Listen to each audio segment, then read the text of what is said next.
পরিবারের জন্য আমার সমবেদনা। তো আমরা নিম্নপদস্থ কর্মকর্তারা যারা ডিপার্টমেন্টে চাকরি করি, আমরা আমাদের আদেশ মানতে হয়, নির্দেশ শুনতে হয়।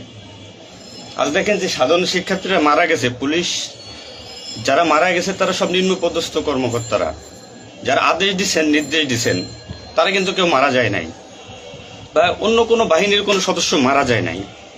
তো এখানে একটা প্রশ্ন থেকে যাবে, পুলিশ কেন, পুলিশ কেন হয়? Police is so called. Police আজকে দেশের জাতীয় ভিলেন। এই পুলিশ সর্বপ্রথম ৭১-এর মুক্তিযুদ্ধের সময় রাজাকার বাহিনীর বিরুদ্ধে প্রথম কাউন্টার অ্যাটাক রাজারবাগ থেকে দিছিল। আর সে গৌরবময় ইতিহাস উজ্জ্বল পুলিশের আর জাতীয় ভিলেনে পরিণত করছে কিছু স্বার্থান্বেষী মহল।